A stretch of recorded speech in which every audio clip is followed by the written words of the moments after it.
Recording. Yeah. Good day, everybody. This is Mr. John. I am here with my man Steve, and we are Hey here yo. for episode 2 of the TAE, the Live Experience podcast, keeping everything real. This is where we talk about events that are happening in the world, having ourselves a good old time. Steve, how was your week? So far, thankfully, mildly uneventful. I've actually got a couple of things going on this weekend. I've actually got relatives floating in from Japan. So in the grand spirit of family help, I've been voluntold that I needed to barbecue. So I'm kind of in the middle of all of the prep for that right now, and they said that'll all go down tomorrow. It'll be nice because it'll actually be the first time that I've actually met anybody from my grandfather's side of the family. It's going to be an interesting little twist. Are you going to have to speak Japanese? It'll probably be the broken stuff that I still have left at some point, but my mom and my grandmother will be there, so there will be some translations involved, but that which I can, I'm pretty sure I'll probably try. That's good. Look, be happy able to meet them and hang out with them. Exactly. Especially during the holiday season, you know. Mm-hmm. I mean, who knows when next time you'll see them? Very, very likely in this particular instance, I probably won't. There's probably a number of them over there that I probably won't be seeing again anytime soon. Well, not just in between. Like I said, I need to go ahead and get stuff together to make a trek back out that way. Gotcha. Well, either way, what you making? Currently, as of right now, I have 2 tri-tips. One currently I just did in a straight dry rub. I did just kind of like the McCormick's just standard Montreal steak seasoning. Threw that, smushed it in there nice and heavy, and then stuck it in a vacuum seal and stuck it in the fridge. It'll go and it'll sit there and marinate with a couple of turns through tonight and into tomorrow. I'm also breaking down about 6 pounds of chicken, and that will all likely be done with a mock-up that I do with Sweet Baby Ray's. I just take the baseline sauce and then I add my ingredients to it and then just let it fly. Okay, so before the end of the year, Mm-hmm. You can bring that food over and you can grill a little bit for New Year's over here if you want. You know, I'd just as soon go ahead and give you the recipes. You know how to cook. No, but I like to eat. It's not the same, I know. I like to eat. I'm a watch. I cook, but I mean, I'm a better sous chef. You know, I'll hand you your Diet Pepsi. You know, while you're drinking, while you preparing, so I can do what that just sounds. Yeah, no. No. Oh yeah, no. I think I can invade your backyard, not make too big of a mess, and still leave the house standing. I agree. Talking about not making a mess. The dog, as you know. So last week, we got a dog, and the dog's name is Zima, and I'm trying to do my good deeds here.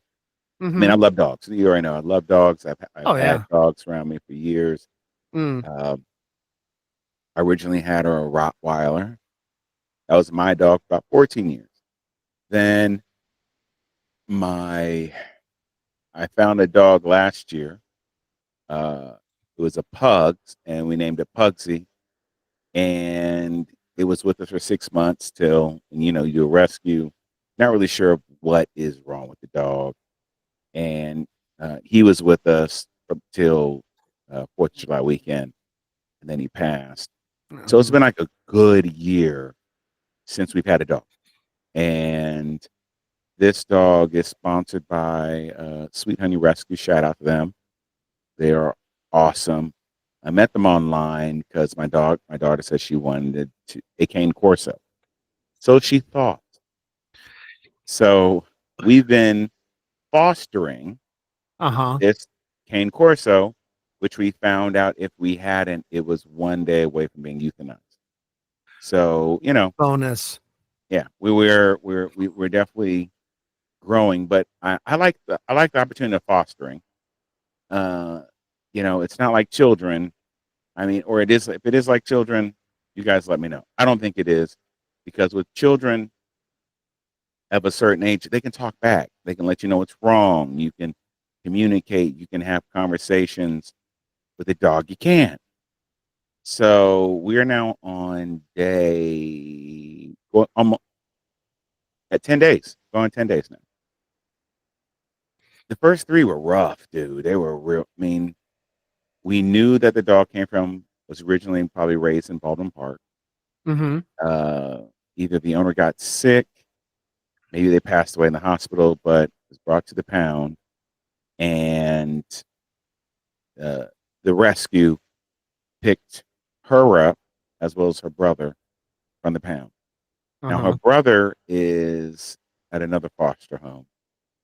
We've got Zima, and you want to do a meet and greet with the dogs. I always like to say, let's see if this is even a good match. Like if Mm-hmm. that dog's vibing, I'm vibing. So originally it was like, all right, we'll go for 3 days. Let's see what happens. First 3 days were hell because new house, new location, you know, new New people, smells, new new smells, the people, whole shebang. all that thing. A dog has a nervous stomach, understandably so. 11:30, I'm going to bed, and it literally, it's crate trained, and I say that in Mm-hmm. air quotes. But the dog took a crap in its crate because it was so nervous on the third night of going to sleep, or it could have had diarrhea. I don't know. So here I am, though, 11:30, out, cleaning out the cage, cleaning Mm-hmm. out their mat, cleaning. So I almost threw in the towel, but I was like, I'm not a quitter. Let's see, because I'm here to be a help. Let me be a blessing. Let me, because I should go through this process with my daughter and the rest of the family. So we're like, okay, today's now day 11. We gave it a bath today. Mm-hmm. It's getting better. It's getting better. Because originally we didn't even know if that's the dog's name. I mean, you get a dog from the kennel, they may have given that dog the name when they came in, just to provide some sort of clarity for it, so they could keep track of the dog. But I wanted to call the dog Biggie, and my girl was like, "No, I don't know. It's not. It doesn't like a Biggie." I was like, "But it feels like it answers to Biggie." No, so I said, "Fine." So we're sticking with Zima, and she's starting to finally, answer to that name. But if, for some people, will find out the Cane Corso, they are stubborn. This little, she's just stubborn. She don't want to do what she want to do, but I understand. Okay, this is only day 11. Now here comes the twist, dog. I'm sending text messages back because the great thing with fostering, and again, shout out to the rescue. They are wonderful ladies over there, and I feel blessed to be able to be a blessing. I'm text messaging back and forth because they cover being a foster, they cover food and vet care. We just provide the location and try to give the dog love. So with Zima having stomach issues, she's not on dry food. She's on chicken breast and rice. They're covering the cost, but this still is a cane corso. This heifer can eat. So she's Yeah, it's eating and two. eating. Oh, she's eating. She's like, There's two things that large breed dogs at that age generally do, and that is eat and grow. well, I think she's at the place of she's finished growing. Being two, we are assuming again, assuming, assuming. Yet she's eating. Like, I'm trying to get her on a regular basis of, you eat this at this time, you eat it later at this time, you go to the restroom before you go to sleep, come in the house. So we gave her the bath, and earlier in the day I took her for a walk. We had a great walk. She walks with me. She's not trying to pull me. Yet I get back to the house, we get her in. She's had a couple of baths because the warm water, I have got a tub for her outside. She's not getting my bathtub. A plastic tub. We're washing her. She's pretty good. Get her back in the house because the gardener shows up. She, of course, going to bark at the gardener. No problem. But it's her feeding time. So my daughter is like, I want to feed her now. I'm like, I don't think you should. She's like, but it's her time. We're trying to keep her on schedule. Blah, blah, blah, blah. She's right. So she ends up feeding her. But it's not, remember, we feed her outside. So now, before getting on this podcast, I've got a dog sitting right in front of my kitchen waiting for more food. Just sitting waiting for more food. I came into the office. Now, if I opened the podcast door, maybe she would come in and sit down. I don't know. But all I know is cane corsos are stubborn. Yes, Quite. just stubborn. She's a beautiful dog. Don't get me wrong. She's beautiful. When she answers the commands, it's great. But when she doesn't, and she wants to play, she wants to play all day. She's testing my patience. And I get it. It's like a child, but every week I'll give everybody the update. Today is a pretty good day. But all that to say, if you can foster a dog, please do so. If you can adopt a dog, even better. I don't know if Zima's going to be the right match for us, but at least I know she's in a place where she's getting some basic training. We're able to give her love that she feels, attention.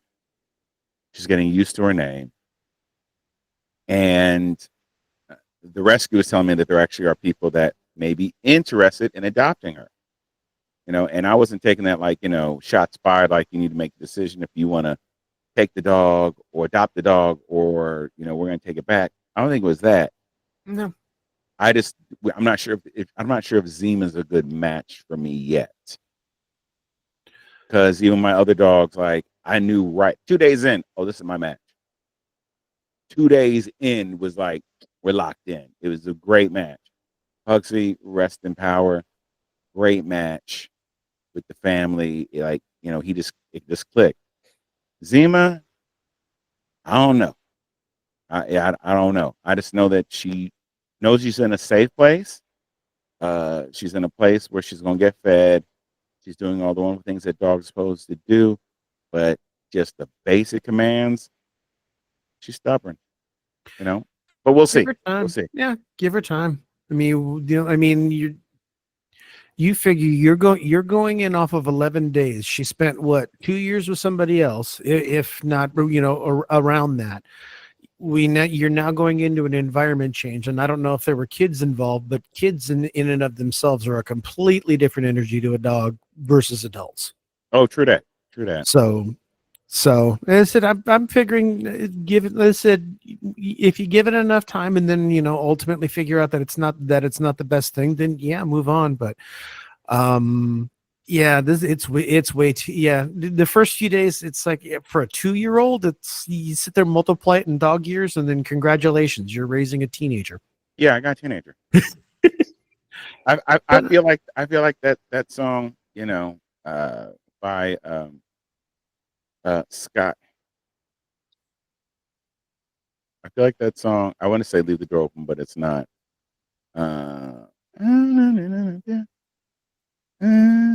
Smoking from the Window by Innocent Paak and Bruno Mars. Silk Sonic. I literally feel like that because every time she's doing something, I'm like, this got me. This got me paying the rent. Yeah, I'm like this is. She driving me sometimes. I'm like, this. Anyway, I digress. Yeah. But if there is one of those things that a dog like that will teach you, it will teach you some patience. Right. I mean, well, you got pets. Yeah, I've got 3 right now currently.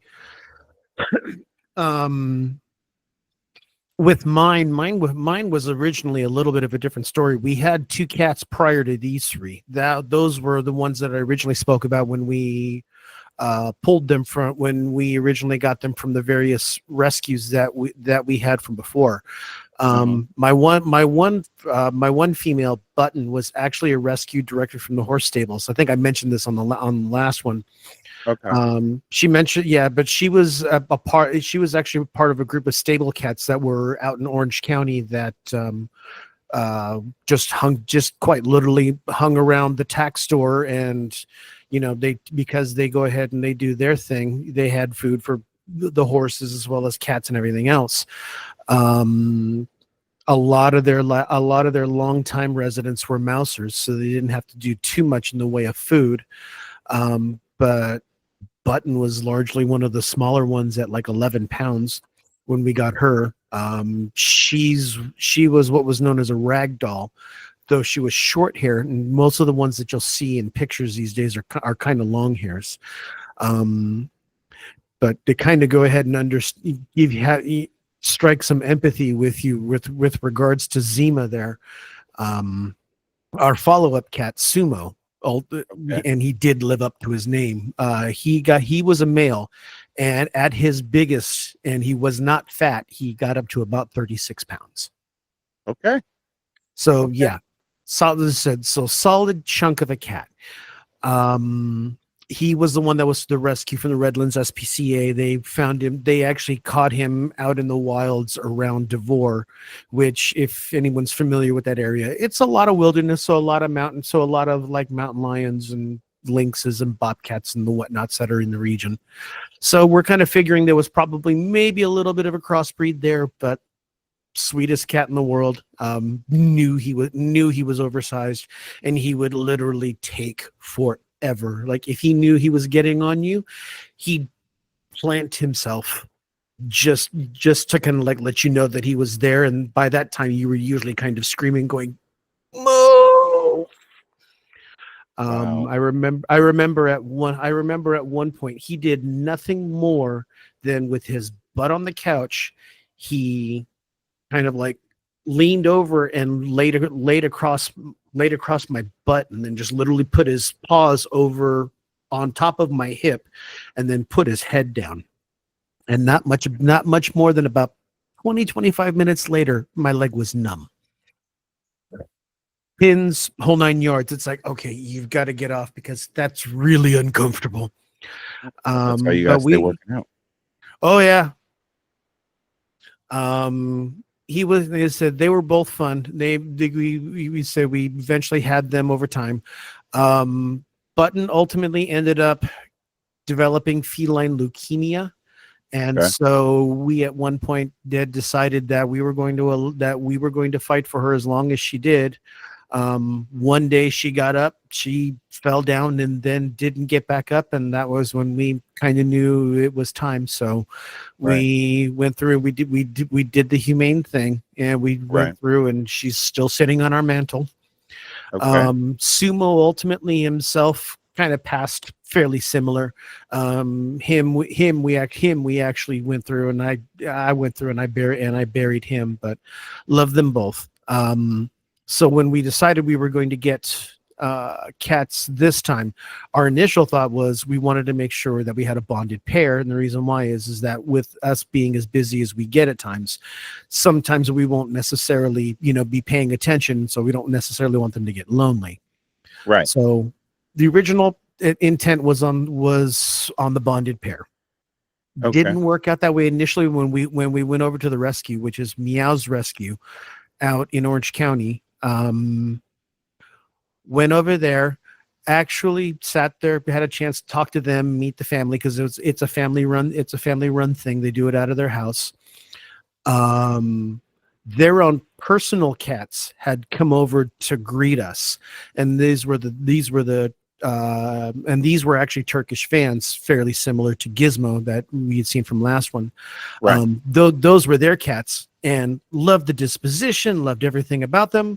And it's like, well, these are great. It's like, they're like, no, those are ours. And it's like, oops, sorry. Oh, funny. So we kind of did it a little bit backwards, and we ended it because she mentioned, well, I have another Turkish van, but it's like a 6-month-old kitten. Uh-huh. And I'm not sure if you really want to do that. And we sat there and kind of looked at each other, and we looked at her. She had just gotten through a round of shots and such, so she was kind of in her recuperation phase. And once we picked her up, it was great. We still had our hearts set on the bonded pair, and Right. that was ultimately when we came across what is now Bear and Puka. We had tried 1, 2, 4 different bonded pairs. The first one, absolutely loved my wife, Right. doted and walked around her. The moment I walked in the room, they were ghosts. So it's kind of like, no, we can't have that, because I do just as much of the care and maintenance and feeding of the cats as the rest of them. And if they're that skittish and don't even want to be in the same room, there's something else going on. So not going to happen. Okay. And So then what'd you went do with through. So ultimately, after about 2 or 3 more, we went through, and then finally, when we got to them, we got this phone call. There's like, hey, we found this bonded pair. We got it over to one of our fosters. It was a very similar situation. It was basically they were at a foster's home. They had been rescued from a high kill shelter where they were red tagged to be euthanized. Okay. But much akin to what you were saying earlier, it's just like eventually at some point you kind of something just kind of like clicks. The foster had separated all of the other cats, kept those out. We had brought Gizmo along with us, and it was obviously to go ahead and check and make sure that everybody got along, and Right. it worked out very well that way. And then ultimately, at one point or another, both of the cats themselves actually walked into the carriers and sat down. Oh, that's cool. Now, what did you Yeah. do with the other two? What did you with the? Did you just give them back? What did you? Oh The other no, two that were skittish. What did you end up doing? no, they said we left them with the foster. It was just like, Got it. yeah, no, Got these are, yeah. We were going to like random foster homes in Orange County, like I said, with these different cats. It was those two were calicos, which they can be kind of skittish, and I kind of understand that. The next pair was a mixed pair. Didn't like I said, tolerated me, liked her more. Next ones was the exact opposite. They doted and fawned over me and wanted absolutely nothing to do with her. Got it. So yeah, Okay. so it ultimately worked out that way. When they originally got in from the shelter, because much as you were noting before, they don't know that they really had a name for them at the time. Their previous owner had to surrender them because he wasn't able to take care of them any longer. And I think ultimately not much longer after that, he passed. Wow. Yeah, so I call it lucky. But the names that they had at the time were, Bear was originally named Juan, which, okay. Gizmo was actually named Chloe, Okay. and Puka was named something like Lavender or some other weird thing, and it's like, no, no, no, Got no. it.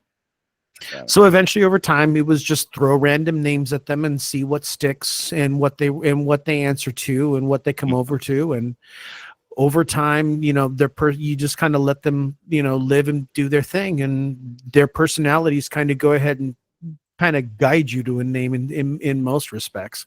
Right.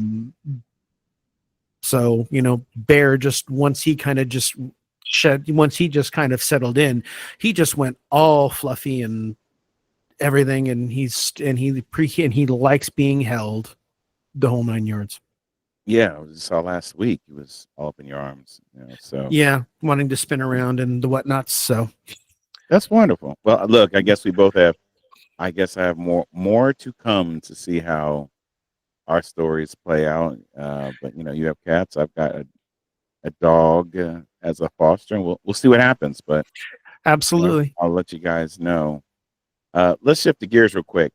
Mm. You and I were talking about holidays because, as you see, it is snowing behind me. in this East Coast feel of view right here, Yes. and yours is like sunny California, which, or maybe that's, I don't know what. Like, I'm not. Where is your background? You know? It was a generic random one that was there. I just pulled it up. It quite literally almost looks like a workspace, close to like, I don't know, somewhere that's got reasonable size skyscrapers. It sure as heck is in downtown LA. There's way Yeah. too many trees there. I was gonna say, well, because of the wood, I was gonna say possibly Japan or somewhere Europe. Maybe European, or Uh, but uh, you know, that works. That's fair enough. yeah, I'm sitting here looking at what looks to be a fan or a phone in the background over there. I don't even know what that is. I can't tell, but I right, don't know. It could be a craft room. It could be any bunch of things. It was just kind of the default in the background because, well, what's really behind me is a catastrophe right now. But we're fixing that. right, right. Yeah, I saw your beanbag. Just saying. Um, anyway, so we're here for the holidays, but Yep. gearing up for the holidays, we were Yeah. thinking about holiday horrors. Like, what were some things that were mistakes that turned into a blessing? And I was reminded recently of a male friend, and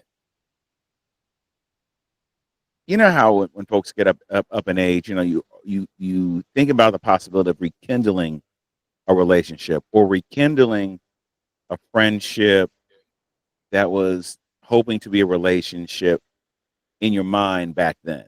So Mhm. high school, maybe she was the cheer the cute cheerleader that you wanted to talk to, and now 20 years later, you get the opportunity to meet up with her, possibly take her out on a date, kiss, fall in love, yada yada. I know it's like a Lifetime rom-com. I know. And but to say, I Yeah, was about to say, where's the Hallmark Channel? exactly. I know. But this young man, and I say he's a young man because he's definitely young at heart. Mm. There was a girl that he knew back in high school. Now he was the jock in high school. She was like one of the cute cheerleaders. Anyway, years go by. They stayed talking. He got married. She got married. He got divorced. She got divorced. His kids are grown. Her kids are grown. And he had been talking to her. Now, this group of friends, they all stayed friends. So there's like three guys and three other girls. And they're having this conversation. Well, she lives up north. He Mm. lives here in Cali. And he was planning on going up to go see her. And in the mid, like the day before the day before he's going to go up to go see her, she got cold feet, and then started, playing stupid games like, well, yeah, we should get together. Well, I got to check my schedule. All the stuff that as men and women, you get to an age where you hear those warning signs of, all right, never mind. Yeah. So he feels like, one, he's wasted a lot of time. Yet two, he's mad because he had a ticket that he had purchased to go up to see somebody, and he's now not going. So he's wasted time, and now he's wasted money. But you say he just a friend. But that's exactly. He was like, "Oh baby." So needless to say, he calls a homegirl of his, tells her the story because they all know the same chick, and she's like, "Well, look, let's just go out for drinks. I'm gonna cheer you up." Come to find out, these two now start talking. She liked him. He liked her also. And now they've been together for almost 8 months, looking like they back in high school, enjoying one another. So, it was like I'd say for the young lady who ended up, connecting with him, she dropped a dime and she picked him up, basically. And, it was supposed to be terrible, but mistake turned out to be a blessing because they're really happy together, real cute together. And if it hadn't been for old girl saying, don't come up here, then they would not have connected down here. So that's one of my stories. I don't know about you, with holiday horrors. That's just that it came to my remembrance, even as of recent. So, what about you? Believe it or not, my holiday horror story almost mirrors that to a minor degree, because that's also in large part, to an extent, how my wife and I ultimately got together. It was quite literally the day after Christmas one year. Okay, break it down. I want to hear this. Okay, break it down. Break it down. Talk It to us. was, well, you figure it this way. I hadn't, as said, this was basically really, really super early on when I was dealing with the Ren Fair stuff. So it was basically a lot of friends, a lot of back and forth. So some traveling, getting used to people, the vernacular. These were like smaller Renaissance fairs versus a larger one. So rules are a little bit more flexible, but otherwise it all largely stays the same. The first time I actually meet her, is just through word of mouth from friends. Okay. And so it's like, oh, you've got to meet her. She's got a great personality, just right up your alley. And so it's like, all right. So I end up going out to this small Renaissance fair out in, I think it was in Burbank at the time, over not too far from where the equestrian center was. Okay. It's still there. Oh, it is. Oh, wow. Yeah, it's still there. Yeah. And in turn, while I was up there, there was actually another gal that I had happened to meet while I was up there, and because I didn't know anything basically about the dress or the clothes or anything else, they were out and about going ahead and trying to obviously trying to help. Now, at this point, I don't even know my wife at this point. We're absolutely just like strangers. So right. I get a brief like wave and hello as she's turning around and, taking beers over to people, people sitting sitting over at a table. Okay. Now pause right there though. Describe what your future wife had on. So I can get a visual, not trying to be grotesque, but so we can all get a visual of, Renaissance fair. She's doing beers. You're not dressed, but what does she have on? What she's wearing at that point was probably her rust and her green skirts, which are basically what are known as circle skirts. Very, very, very simple, very straightforward, but she wore them. Back then, her bodice would have been either one that had the floral emboss on the front, and it was like a light tan with mixes of green and a few other things in it. So you saw her and your body went. At the time, nothing. It was at the time quite literally nothing. It was just kind of like, hey, and it was just a blur whiz by, and then Mm-hmm. Yeah. So fast forward. Yeah. So fast forward. Eventually, we go through, and I'm losing myself here for a second. No, we're gonna backtrack a little bit. There was the other gal who was helping me dress. I come to find out later on had a thing for me. Tried to put moves on. I wasn't really feeling it. So it was I just kind of like moved on. Quack, quack. Gotcha. Yeah. Okay, I understand. So do that. Go forward. Move forward on. This gal is now, because I was nice, and so she had, we had a chance to talk, and I was like, okay, didn't feel it. This gal is now calling me at my house. This gal's now calling me at my work.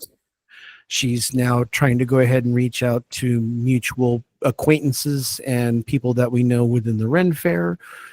And it was like, I'm like, okay. Then my boss, who happened to be my buddy, he's like, hey, we got to put an end to this. And it's like, yeah, I know. So fast forward again. Um, I'm doing, what was I doing? So let me get this right though. Your wife now was stalking you. Uh, no, that Or the was the other other chick. one. It was that was Yeah. the The other other chick that was chick trying to talk to you was stalking you. was stalking me at that point. And it's just kind of like, no, Mm-mm. no, we're done with Okay. that. So fast forward yet again, finally at one point it's like we are talking online. So this is oh god, this is like mid 90s. Okay. So back when the internet's really new and everyone's on their instant messengers, we're both moderators in an online chat room that friends of ours run. Okay. So we speak to each other. So we speak to each other not only within the program itself, but on the instant messenger programs on the back end. We eventually, at one point, because she at that point, her father had just passed away. Mm. And so she wanted someone there as a barrier between kind of the situation at hand and the family gathering that her dad's not there for, which was Thanksgiving, ironically. He had Wow. died about a week or two prior to that. Okay. So I was invited just kind of to largely be a buffer through all of that, just as a distraction. And I understood that, and I was good with that. Right. When I got there, I went into my normal mode like I normally do. My now sister-in-law looked at me and she says, "Oh, don't worry about it. We've got it. We've got stuff going on in the kitchen. Why don't you go sit with the boys and watch basketball?" Didn't bother. Sat Okay. there and was in the kitchen with her, talking, chatting, finishing each other's sentences quite literally. Oh. Yeah, no, it was fun, and I still hold a lot, and I still hold all of that today. It's Okay. we still do it. Um, we dated for the better part of about a year, and then we kind of slowly but surely worked closer into more of the engagement phase of things. That went another couple of years, and then ultimately we finally pulled the trigger in 2000. Oh gosh. Okay. So yeah, it's yeah. So no, it's been a long time. Okay. Did the young lady that was stalking you, I mean, by this time, hopefully she's moved on, she's in another relationship, or was she, you never saw her again? Do not know. After it was kind of after a certain point when it was like when I kind of had to really say, yeah, you need to stop contacting me. Or at one point, like I used to do back then that I don't do anymore, was I think I just flat out ghosted her and she took the hint. Okay. Well, look, she may be stalking you on Facebook or IG. You just don't know. I mean, nowadays that's possible. You know, It's there there there are a couple. I found out some people were stalking me. Look, it's okay to have fans. Just keep your asses on the bleachers. Best way to put it. So, you know, either way. Hey, have you heard about the Snoop Dogg's daughter? She's getting married. Wait, he has. I know. I thought. Well, no, because I know of him through all like the stuff that he does with like kids football and all that other stuff. I didn't know he had a daughter.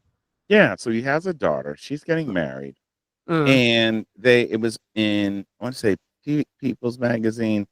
I'm going to read a bit of this article because I was surprised about, you know, his daughter, one getting married. Because her name is Corey. Uh, yeah, and needless to say, so Corey. She's getting married, and him being Big Daddy, he gifted her $1 million, and the suggestion was that he was saying, even though I gifted you $1 million, I think that you should only use 10% of that and use that for your wedding, and then invest the rest. So I thought it was very, very interesting. Anyway, so Corey Broadus is uh, set to marry her fiance Wayne Doucet, and it's actually a part like they've been like documenting, I guess, all on Peacock. I don't watch Peacock because I'm not all into that. It's called Snoop's Fatherhood. It's a 3-part docu series, which is probably cute. But y'all watch it. Let us know in the comments what you think about it. I just was like, one, I think Snoop is cool for giving your daughter $1 million because he can, and it's probably a write off, I imagine. At the same time, you got $100,000 to do for a wedding. I don't know about you, there's a whole lot I can do with $100,000 for a wedding. I think for mine, I think I spent 50K, 15, 15K. That was like for the hall, that was for the dresses, that was for the food, that was now, and that was on the cheap end. I Yeah, know no that's on the kidding. cheap end. And I know some people done cheaper. I forgot, like, how much was yours? Mine was everything involved. Mine was under 1,000. Yeah, Because because the first big thing with mine is that we didn't do the hall or banquet or anything else. First off, we eloped. So right. that's a different animal altogether. So you're taking out the venue, you're taking out all the invitations, all of that other stuff. Where she and I got married was in Oak Grove up in the San Bernardino Mountains. That's not too far from a ranger station. And it Okay. actually worked out really, really well because because there's a certain section of the path where it just opens up into just this giant oak grove, and there was concrete seating, so anybody that needed to get off their feet, there were a few benches that just happened to be in the area, so when we walked by and we looked at it, it was like perfect. Great. Great. Yeah. I mean, but for 3,000, no, you said for less than 100, basically. I mean, Yeah. because let's think, I mean, realistically, the weddings are beautiful. I love a good wedding. I love a Uh-huh. great reception, most importantly, Mm-hmm. especially if the couple you believe is going to be together. I know some people just go for a wedding because they like the feeling, like doing the reception because you can eat, drink, get drunk, blah, blah, blah. I get it. If you're single, you never know who you're going to meet at the wedding, another rom com, have that moment. Mm. But when you hear opportunities where, and shout out to Snoop, though to, bless somebody, bless his daughter with $1 million. And for him to even say, he was like, look, I suggested for her to, spend 100,000 and then, invest or do something with the other 900,000. I just thought about this. It's an entertainment documentary Peacock. They ain't paying for the wedding. Nope. Not a penny. So she's pocketing she's gonna be pocketing $1 million, able to invest. I mean, shout out. I tip my hat off to you, Corey, Wayne. Look, y'all need a DJ. More importantly, if you need a pastor, holla at your boy. Because I do have my license to be able to, my minister's license to be able to do that. I'm just saying it because if E's putting it on, remember E Entertainment also did the Kardashians at that wedding. We saw that turned out. That was a big spectacle, but it was broadcast. She has an E documentary series, so that means okay, when the wedding happens, they're covering the cost. She's getting paid. They're all getting paid as an actress. I'm like, go get the money, go get the money. I get it. Yet on the same time, it's like you're almost like hitting the lottery. Now, even if you're a lottery winner, you still have options. I imagine, look, when you've been in money, you have those opportunities. God bless you. Congratulations for said opportunities. Because marriage is a beautiful thing. I mean, I think I can say, look, it's not the wedding, it's what you make the life after the wedding. Because we Amen to know that. you and I know too many people that have had these marriages, big ass wedding, and 2 years, then they're divorced. And I've seen like two out of the weddings that I've done, I've officiated. not including me DJing. The ones that I've DJed, I used to about 25 a year. I would say within the most of the weddings that I DJ'd, it was after I'd say when they got that 7-year itch, many dissolved. Hmm. Most have stayed on, but the ones that I officiated, 98% have been together. They're still Yeah, together. that's a good And, percentage. and this is after 5 years. They're still together. Year 7, 6 or 7, like some will call me and will say, hey, let's get together because, being efficient, great listener, cognitive behavior therapist, got that under my belt. It made a big difference to be able to just sit down and talk to folks and hear their hearts. And sometimes, hey, help them with the tune up with their relationship. Yet financially, because I don't want to get on, I don't want to spin off too far. Hmm. Financially, if you got $1 million now to invest it, even if you won the lottery, I got one for you. Would you take the lump sum or would you do the 20-year? I would do the lump, even under the premise of it potentially being a disadvantage, because at least based on how I understand it, all of your taxes and everything related to it are addressed in that first shot. You Gotcha. basically get all of your state, all of your federal, all of the gift taxes, all of that other fun stuff. You get that done out of the way, and then depending on how your budgetary stuff goes, you obviously take the portion of it that's getting invested and the rest of it that you're figuring out, how to move, how to live a better life. Gotcha. This is where I mean, oh my gosh, he disappeared. Okay, there he is. I was like, the room disappeared. He just disappeared in the room. I would do the 20-year.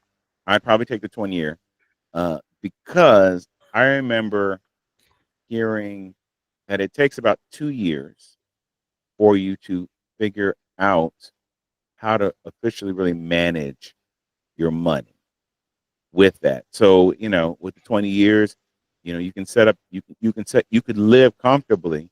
Now, yeah, in the first 2 years, you're probably going to blow most of it so that then you will have that cash flow afterwards. Surprisingly, I've heard most people that have won those lotteries like that end up broke within the first 5-6 years. Mhm. Completely broke Yeah, after winning the easily. million because they don't figure it out.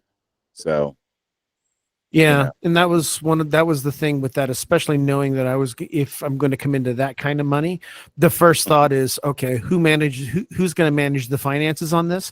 Because I right? may be smart, but I am not smart enough for that. I don't think any of us are. There may be some out there. We've had some friends that have won some monies like that, and next thing you know, they're living well, and But I'm funny that you mentioned that. I got another story for you. Hmm. Have you heard of a guy called Brian Johnson? It's a pretty generic name, but like I It is. said, I'm pretty sure if you say, I'm pretty sure, yeah, I'm pretty sure if depending on what he goes on about, I may not. Okay, so this gentleman, Brian Johnson, he's like a billionaire, and he Okay. spends $2 million on food. That's what he is known for. He He's spends like, what on food? $2 million a year on food. He's a billionaire, but Wow. he spends $2 million on food. Now, he's trying to live forever, basically, truly trying to live forever. And somebody sent me this article about him and his longevity mix because when he travels, he brings his own food. And people were sending me stuff in our DMs Hmm. about this mix. And I was like, all right, let me go take a look at it. So I'm just going to read this really quick. We have no affiliation to Blueprint yet. So if they are planning on sponsoring us, we'd be more than happy to get a code to be an affiliate message to make this happen. But they're basically saying that their, propri- uh, their pro, proprietary, thank you, can get that out. Their proprietary blend built to enhance health and vitality is clinically trial doses in each serving.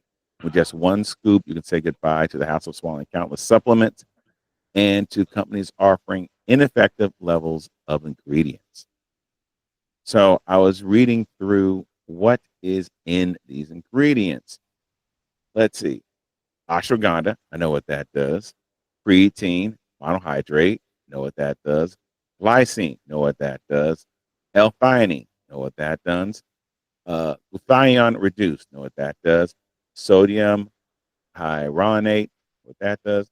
Vitamin C, lysine, turmeric, calcium, magnesium citrate, which is to help you boo-boo. And each sip of longevity mix delivers a potent dose of essential nutrients that your body craves. The price that he has right now for a 12-ounce bag, if I'm not looking at this correctly, over 100 reviews. Take a guess at how much it costs for a small bag. It's not even a big bag. This is a small bag. Blood orange flavor. How much do you think it costs?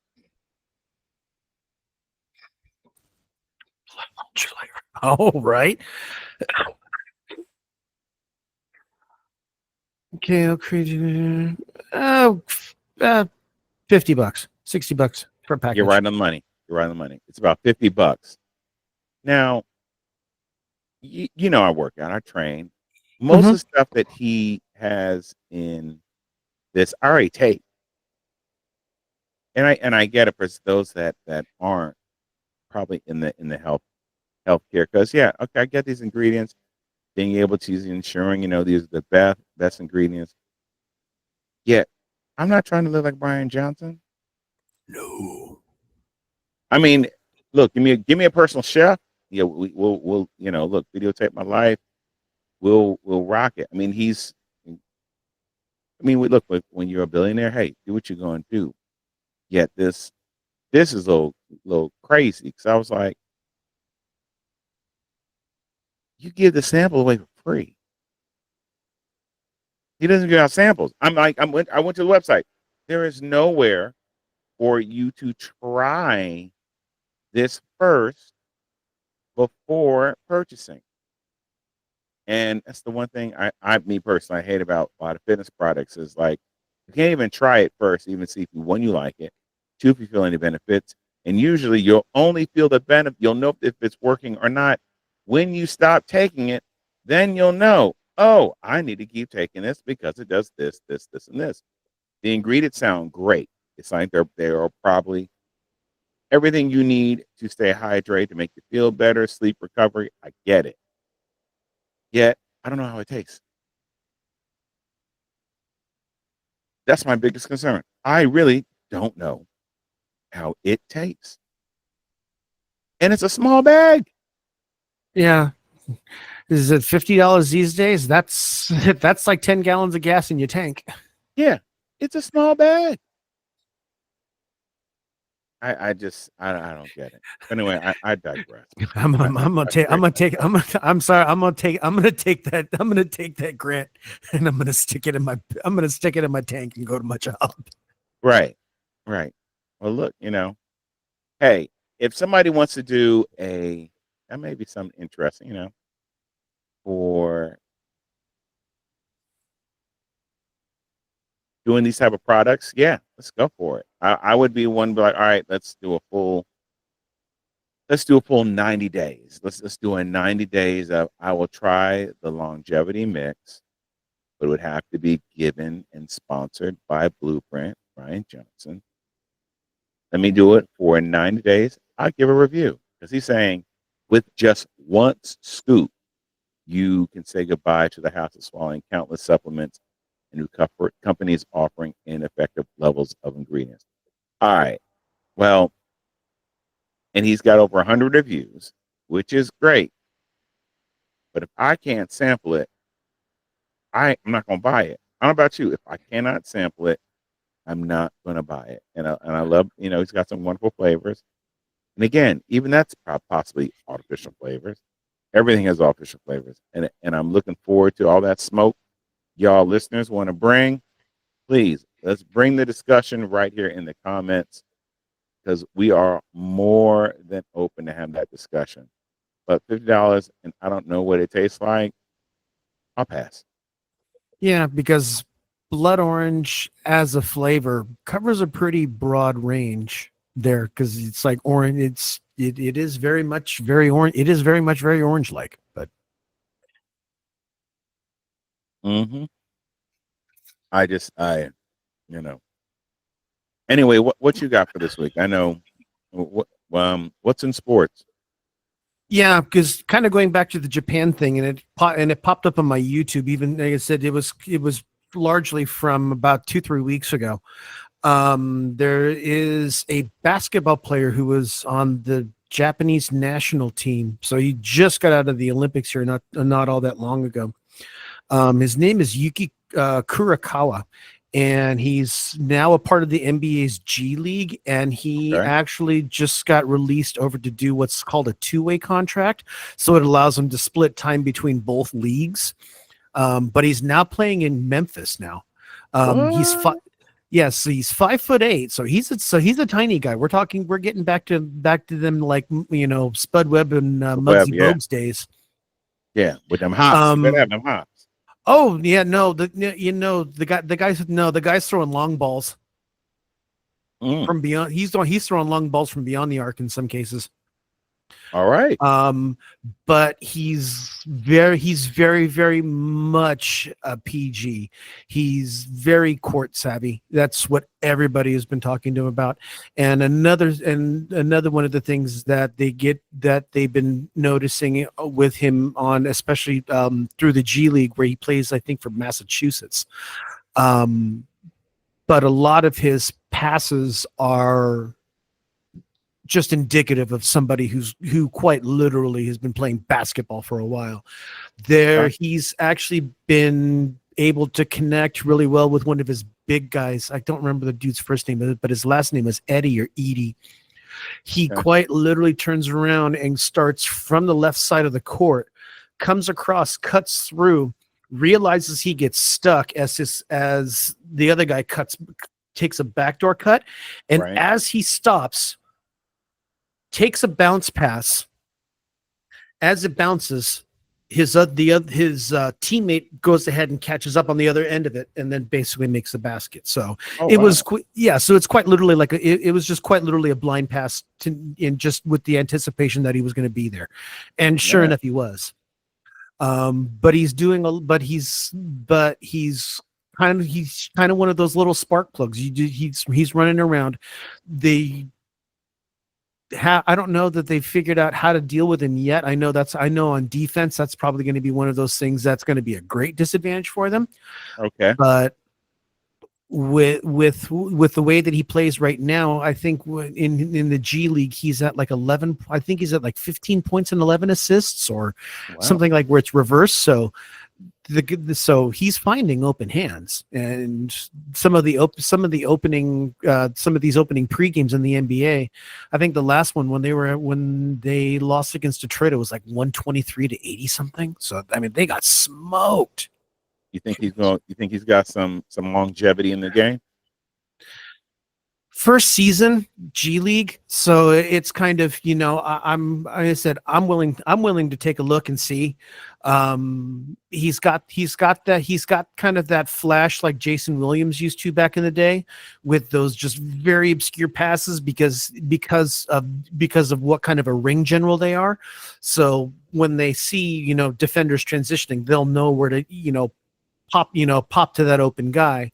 Or they'll know that they better send that pass now because that lane that they have to send it isn't going to be there much longer. Right. But no, it's going to be interesting to see. Really, will be fun to go ahead and see and further exhibitions with like the Lakers and see how they measure up. That would be interesting. Yeah. We'll have to check that out. We'll have to see when they're coming. Memphis is coming to play. We'll have to check them out. That'll be a good game to watch. We'll look for some game day tickets, cheaper, maybe some good tickets there. But either way, Tickets into the building with the jumbotrons work enough for me. Okay. I, Okay. I'm We'll watch the game while you barbecue. sure we'll go ahead and we'll have to go find one of those days. Besides, what would I be barbecuing anyways? Little tri-tip, little Oh, chicken. I could go for some New Zealand lamb, some asparagus, a little corn on the side, and a little and with some lobster tails and a great salad. Nothing much. you had me up until lobster tails. I'm just Totally saying. kidding. Totally kidding. No, I'm down. I am down for a good surf and turf though. Yeah, that would. Yeah. Well, I'll put the game on and, bring your Diet Coke. I'm going to have my little drink and, you barbecue away and we'll watch this game and then we can study. We'll do it. We'll do a live stream that day. Maybe we'll do a live stream that day. We'll surprise some folks. Either way, I want to give a shout out to all those that are like, building. This is episode 2. We're putting some stuff out here. It is a random conversation, but we want you guys to feel like you're included. So talk in the comments. Feel free to send any information to our email, which is below in the comments. And because we love to talk to you.